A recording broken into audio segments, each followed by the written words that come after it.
Ya, kembali lagi bersama Bung Chandra di Apa Kabar Indonesia. Sebelum kami memulai dan kami juga menerima telepon dari pemirsa, perlu diketahui bahwa Bung Chandra ini adalah seorang motivator termuda nomor 1 ya di Asia, dan juga seorang pengarang buku bestseller Unlimited World, dan juga seorang miliarder. Waduh, di usia 22 tahun. Benar tuh 22 tahun deh. Iya, tapi nanti 25 Oktober ini 23 tahun.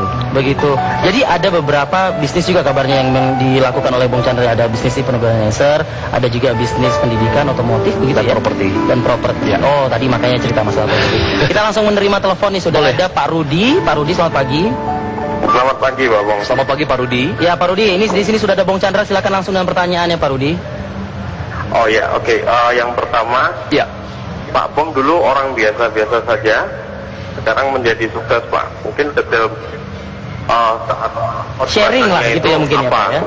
oke, kira-kira hal apa gitu Betul ya? lah. Oke. Cukup Pak Rudi atau ada lagi yang Apa lain? bisa seperti itu gitu, Pak? Luar biasa sekali. Ada lagi yang lain? Cukup?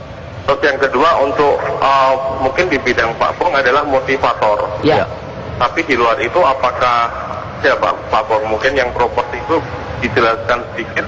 Baik, baik Pak Rudi. Oke, saya tangkap maksudnya. Gitu, Pak. Baik, terima kasih Pak Rudi Thank you, atas Pak Rudi. partisipasi Anda. Ini pasti tentunya dulu Bong memiliki masalah kan, Ya. sehingga akhirnya nanti berputar kepada hasil yang tadi dikatakan dalam rumus. Diceritain dong. Jadi saya pegang satu prinsip seperti ini Pak Rifi. Kalau kita hari ini melakukan hal yang tidak dilakukan orang lain, baik, besok kita akan mendapatkan hal yang tidak didapatkan orang lain.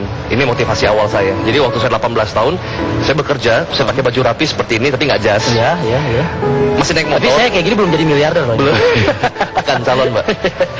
Nggak pakai jas, tapi saya naik motor waktu 18 tahun. Dan kemudian pada saat itu saya mampir ke lapangan futsal tempat teman-teman saya bermain sepak bola. Kemudian, bos kita datang nih. Saya nggak tahu itu pujian atau penghinaan Pak Rifi. Beda tipis ya. Tapi positive thinking. Dan waktu itu teman saya bilang, Chan, kita ini terlalu muda untuk bersenang-senang.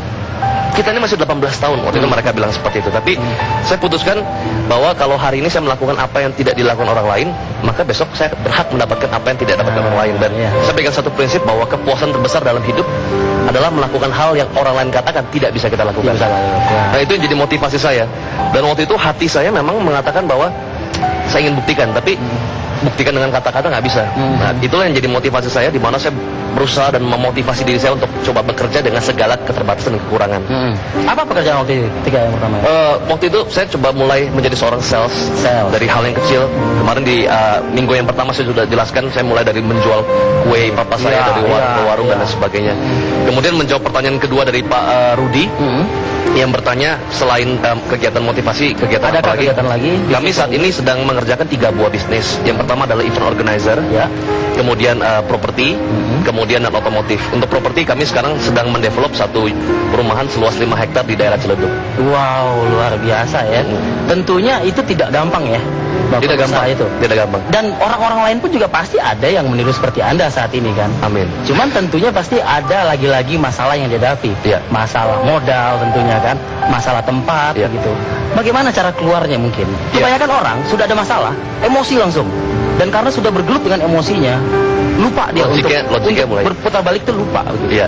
Jadi sebenarnya memang ketika saya kasih rumus K ditambah R sama dengan H, kondisi ditambah respon sama dengan hasil, kalau kita dengar kayaknya enak, tapi prakteknya nggak gampang. Nah, prakteknya nggak gampang. Apalagi lagi emosi. Nah, yang perlu kita lakukan adalah waktu kita emosional, yang harus kita lakukan adalah harus ada jeda.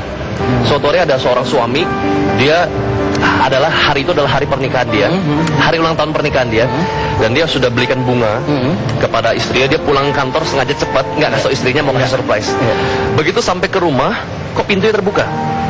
Dia masuk ke ruang tamu, masuk ke ruang kamar, dia lihat istrinya tidur dengan orang lain. Waduh, jangan ditiru, pemirsa jangan ditiru. Dia emosi sekali, dia langsung ke dapur, dia mau ambil pisau. Nah, tapi sebelum itu dia ingat bagaimana cara rilis emosi kita. Dia ingat kata motivator, jalan ke depan 7 kali, 7 langkah maksudnya, mundur ke belakang 7 langkah, lakukan 7 kali. Maju ke depan 7 langkah. 7 kali, 7 langkah, mundur ke belakang 7 langkah. Sambil lakukan 7 kali, sambil emosi dia pegang pisau. Nah, setelah dia lakukan itu, tiba-tiba istrinya keluar dari kamar, nyamperin ke dapur, dia bilang, Pap, udah pulang. Kemudian dia lihat ternyata betul istrinya, dan di sebelah istrinya adalah mama mertuanya. Jadi ternyata yang tidur dengan istrinya Oh, oke. saat itu bukan orang lain, Iya. bukan suami, bukan selingkuhan, tapi memang mama mertua. Oh, betul. Jadi saya mau katakan setiap manusia yang punya masalah emosi kita perlu jeda.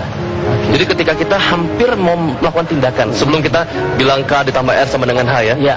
kita ambil jeda dulu. Ambil jeda. Ngapain kek browsing internet? Jangan langsung termakan dengan Betul. kondisi yang gimana. Betul. Ngopi dulu mungkin. Ngopi dulu mungkin. Ada penelpon lagi nih Chandra. Oke, iya. Sepertinya sudah mulai banyak nih. Halo, selamat pagi. Selamat pagi. Selamat pagi Pak Widodo. Ya betul. Ya Pak Widodo, di mana Pak Widodo? Selamat pagi Pak Widodo. Para. Jepara. Ya silakan Pak Widodo dengan pertanyaannya ke Bung Chandra. Halo, Bung Chandra. Iya Pak. Nah, gini, saya pernah juga seperti itu.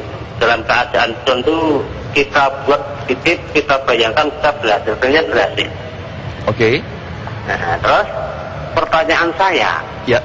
tidak semua orang bisa seperti itu. Iya. Kadang-kadang malah meratapi keburukannya itu. Iya. Nah, itu yang satu. Yang kedua, sebenarnya kalau kita dalam keadaan masih jaya, itulah sebenarnya malah bisa motivasi terus. Tapi jarang. Kalau sudah jaya malah santai, akhirnya down lagi. Ya. Nah, dua soal tadi gimana menyikapinya Pak? Terima kasih. Ya, baik. Terima kasih Pak Oke. Widodo. Tadi pertanyaan pertama, bagaimana caranya kita meratapi atau sukses ini kan tentunya kan pasti ada cara, nggak Iya, gampang iya. gitu. Nah, supaya caranya tidak meratapi hal tersebut, bagaimana gitu kan kisi-kisinya Iya. kan. Tapi jawabnya nanti. Kita Oke. harus jeda lagi. Oke. Pemirsa, apa kabar Indonesia masih akan kembali dengan Bung Chandra.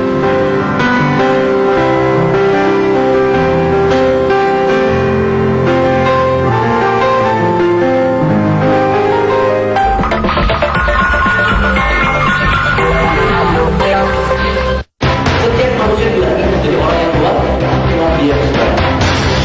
Kalau Anda ingin kaya, Anda ingin berhasil, saudara, tergantung dari dua hal. Buku apa yang Anda baca dan dengan siapa Anda bergaul. Hasil kita kami juga membuat sebuah buku dengan judul Arti Hidup. Hanya ikan mati mengikuti arus, tapi ikan hidup itu pasti melawan arus. Lakukanlah hal yang tidak dilakukan orang lain, saudara. Jangan lihat uang, lihat peluang. Jadi jangan sekedar jadi orang kaya. Dapatkan segera orang yang kaya terdekat. Apa kabar? Berpikir, bertindak, berbicara. Seakan-akan Anda sudah mendapatkan tepuk tangan yang paling merepot Anda semua. Sukses adalah orang yang menggunakan waktu yang tidak digunakan oleh orang lain.